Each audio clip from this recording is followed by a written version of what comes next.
Welcome back to YellowCard Vanguard. I'm your host, Toku, from It's Toku TV on Twitch. It has been a long while, and Clan Collection 5 and 6 have already been out for quite some time, but I figured this is going to be a mainstay of the channel, so I've taken some time out of my failing job search to give you, the viewers, what you want. My based, red-pilled, and Giga takes on the new cards and supports for Clan Collections 5 and 6. Once again, we need to preface the video as well as the rest of the series by letting you know that these lists are made at face value using my skills of card evaluation. They will need playtesting to fine-tune, but I hope they will serve as a good reference point for filthy net deckers to piggyback off of. Welcome back to Clan Collection Cores.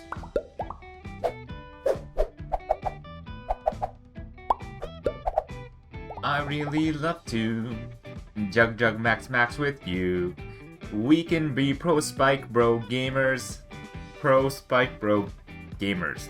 A G-Guard retrain, we got one for Uluru, but we got one turning into a new Vanguard unit. Pretty cool if you ask me. Jug Max excites me since it introduces a restanding Vanguard into Spike Bros that isn't Rising Greedon.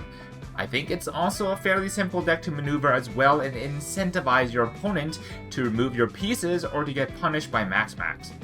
So, the big guy himself, Juggernaut Max. At the beginning of either main phase, if your opponent's Vanguard is grade 3 or greater, Max gets the red text that all of your placed units this turn gain 5k power and 5k shield.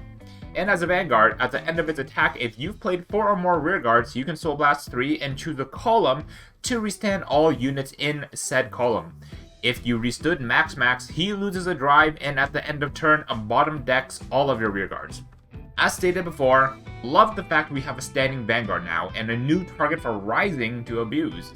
Max plays very well with the Max archetype of cards that go to Soul to call newer and stronger copies of themselves at the main phase. I like the opportunity cost of getting restanding Vanguard at the cost of losing all of your rear guards at the end of turn. Sometimes have to balance if that one extra drive and one extra attack is worth more than the potential new board the turn after. Another new grade 3 but not a boss unit, thank god. Skydiver makes a run back. Get it? Cause he's probably a running back?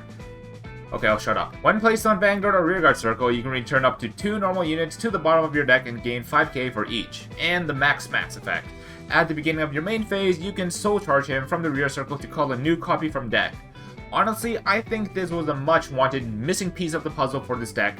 Yes, it decompresses your deck of triggers, but it keeps your pieces in rotation so you can be sure you'll always have a way to call units back from the deck. And the new grade 1, Reckless Express.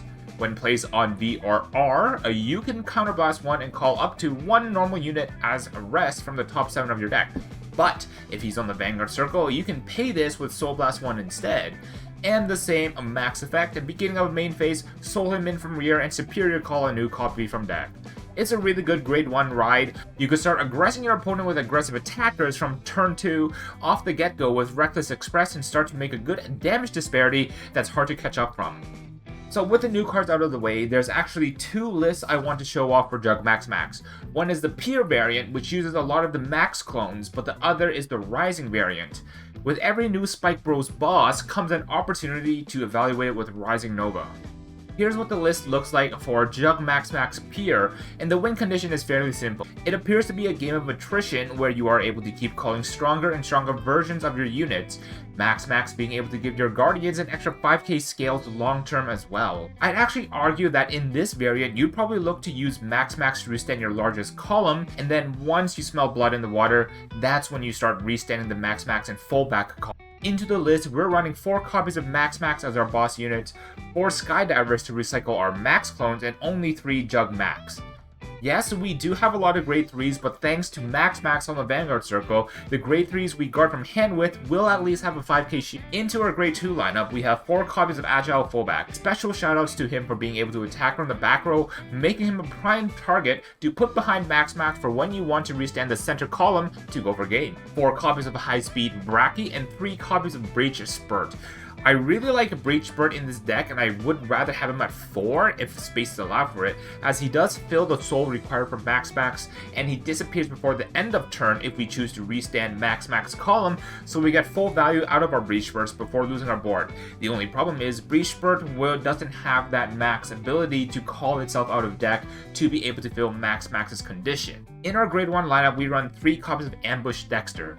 Dexter, similar to Breach Spurt, though not being a max clone, helps us reach 3 out of 4 of our on-place requirements, and assuming the unit we put into Soul was placed this turn, that is our 4 placements to turn on Jug Max. 4 copies of my favorite Spike Bros card in Wonder Boy. It probably gets a lot less value in this deck that looks to put back a lot of normal units back using Skydiver, but being able to cycle triggers back is already fantastic, and I guess Skydiver being able to cycle Wonder Boy back into the deck gives us a good deck-filling loop. And finally, 4 copies of the new Grade 1 Max clone in Reckless Express. High rolling the Express Call can probably tempo you into the late game very easily. It'll force your opponent to expend extra resources if they want to remove it, such as being able to call a Skydiver early or a Jug Max early. As for the trigger lineup, it is fairly vanilla. 8 crit, 4 draw Sentinels, and 4 Helions. What I love about this deck is that it uses little to no counterblasts, if any.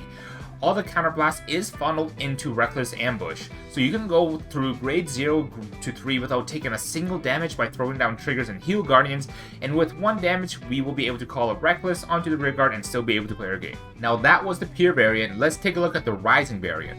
As you can see, there's some overlap, but you can definitely see that this is a more hybrid version.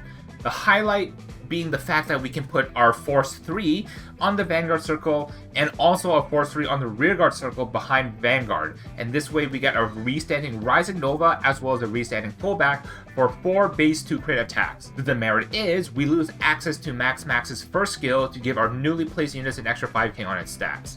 4 copies of Rising Nova as our new boss unit, 3 copies of Jug, and Full Spike as our Nova clones. We run 4 copies of Powerback Ronaldo as our main method of producing the 4 units to call. Even if we see 3 triggers off of Ronaldo skills, since Max will tuck them after, we don't even feel that bad. We also run 4 copies of Breach instead to make max value and to provide us a draw engine. And instead of Reckless Expresses, we're running Acrobat Verdi to find the grade 3 pieces we need for the Rising Nova strategy. At first glance, I want to say the Nova variant is stronger because of Force 3, but I think there's something appealing about the comfort that is present in the pure variant. I think if there's any hopes for Spikes to really break through into the meta, it would be with the Nova variant to have that restanding Force 3 column. In any case, that's it from me for this episode of Clan Collection Course. Be sure to subscribe to the channel for more content like this and leave a comment down below because every little bit helps. This has been Toku from YellowCard Vanguard. Toku out.